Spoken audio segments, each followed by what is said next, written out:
Hey guys and gals, this is Blake Morrow, and you are listening to the daily Roundup webinar. I hope everybody's having a great trading session. And you know, it's nice.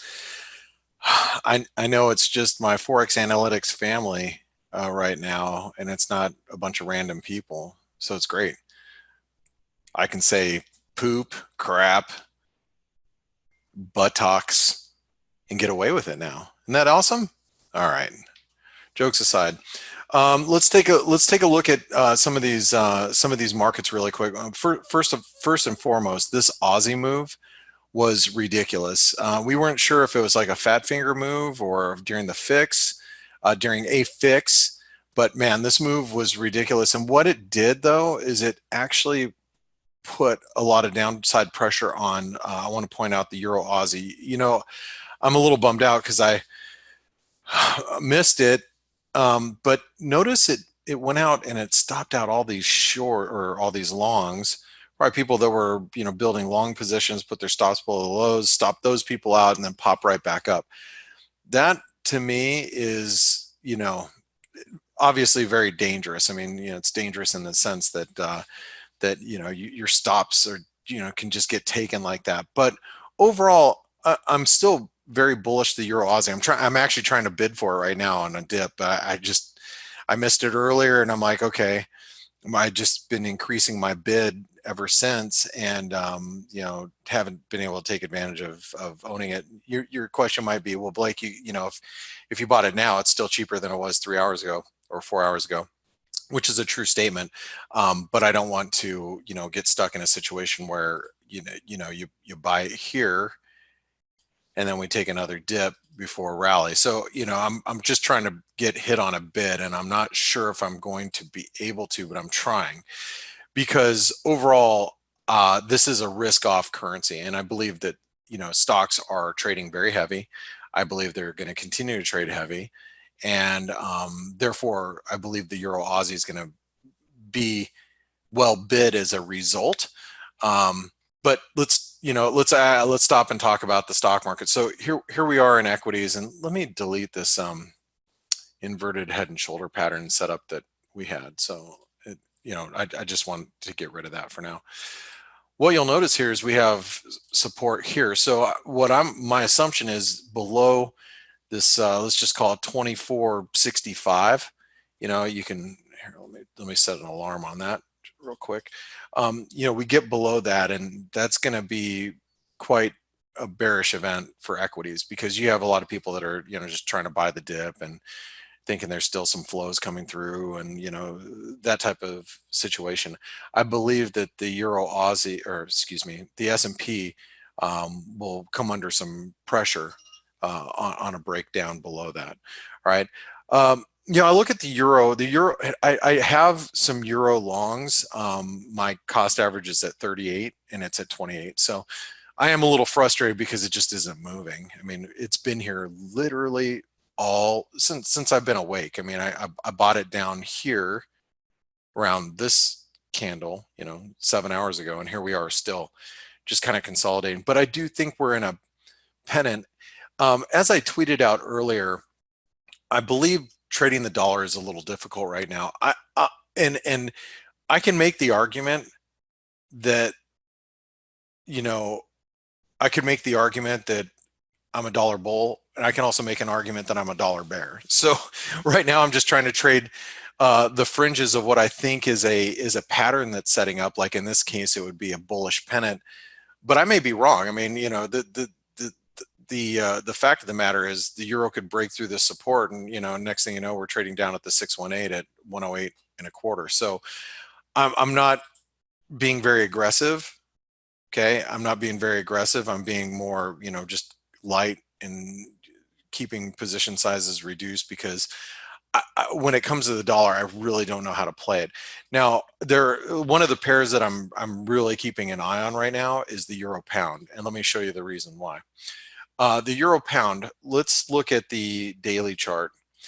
This is the 200-day moving average. Also, if you take the low from when this rally started, we had that double bottom and we took off. That's a 618 that comes in at 87.50. Okay, 87.50 comes in right in here. Here's the 200-day moving average right there. This is, you'll also notice if you go back to, I guess this is beginning of March, this was like, some resistance right through here, right?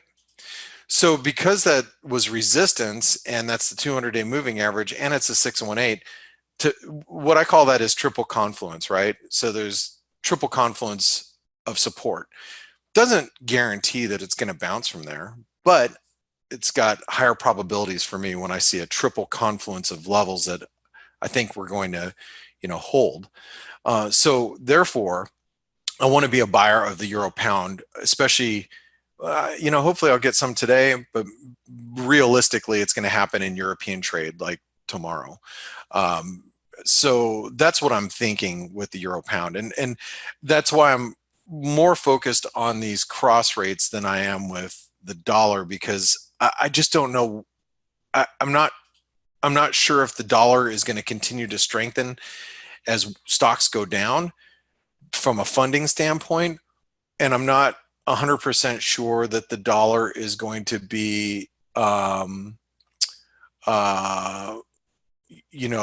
the dollar is going to be sold because of all of the, actions that the Fed has taken to really pump dollars into the system. I don't have a good answer, and I don't think one is a better answer than the other. So therefore, I'm a little skeptical about being too aggressive the dollar at this point, and I hope you guys understand that. Let me. You guys have a couple questions, so let me go ahead and answer those. Um, Dominic says, "Thank God swearing is on the table." Fudge, yeah. That that that Shiite doesn't stick over here. Guy said daily 48. Also, there's more confluence. Maybe you're talking about the euro pound, and you might be talking about the 48E exponential moving average, I think. Yeah, guy. Okay, that's a good point. I actually pulled my. Let's see. Let's go to indicator favorites, moving average, EMA. I'll put that on and put in the 48. I haven't had this in here for a while, so I'll put it in there for now. Okay, and let's do, there we go. That's fine. Yeah, and that's right. 48E is right there. If you guys remember Captain Ron, we lost him a couple of years back to cancer, or maybe a year and a half, 2 years ago to cancer. He was infamous for using the 480, and so that's other good level of support. So thanks, Guy. And Dimitri says also the 161% extension, which let's double check that. Maybe there is. And if you're looking at it the way that I think you're looking at it, like,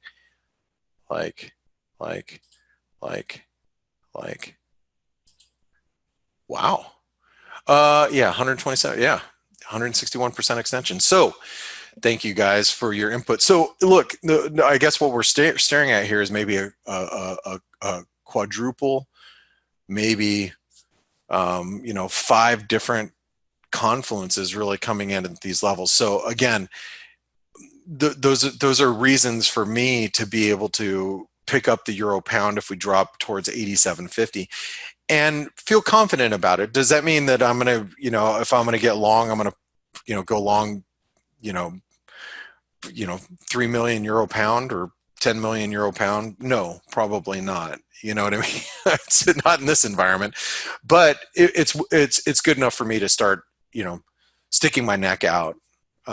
So anyway, let me think if there's anything else that I wanted to share with you real quick. The dollar Mexican peso, we're challenging some of this resistance here. Be careful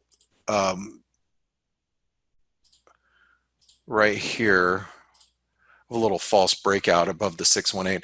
I'm not trading the dollar Mex right now, or Salma, if you will. I'm not trading her at the moment, but I think this is a pretty big level of resistance, and maybe if if you wanted to be on the short side and put in a type stop, that might work.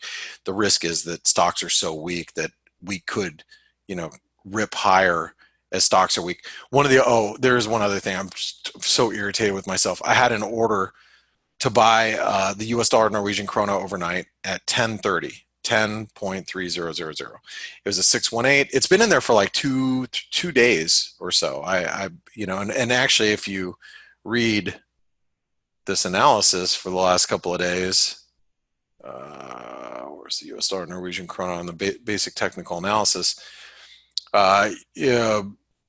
US dollar Norwegian krona is approaching the 618 fib from the last explosive move higher, blah, blah, blah, blah, blah, 10:30. I've actually just had my orders in there, sitting there at 10:30. And then overnight, last night, I pulled it. Today, I had my finger on the buy button when we were there. And then I got sidetracked with the euro and totally spaced this thing. And, all of a sudden it took off like a bat out of hell. And I'm so irritated that I missed it. So anyway, I guess the reason why I'm pointing that out is because now if you get a dip in the euro, in the US dollar Norwegian krona, like let's say the euro bounces and it pulls the euro US dollar Norwegian krona down, I think you have to be a buyer on dips now, and this is the low that you trade against. So in other words, if you're buying down here, you put your stop below 1025, something like that, and then try to play it back to the upside. I believe that's the way to do it. I'm like I said, I'm so irritated that I missed it. All right, guys and gals. Hey, I want to thank you. For those of you that are listening to the recording, if you guys are listening to the recording of this webinar, and you want to listen to it when we do broadcast it live with wow, we have one of the biggest crowds that we've had yet. If you want to listen live with the rest of the ForexAnalytix family, make sure you try us out. It's only $1 for 10 days. And you can. All right, guys, have a great one. I'll see you in the chat rooms. Thanks, everybody.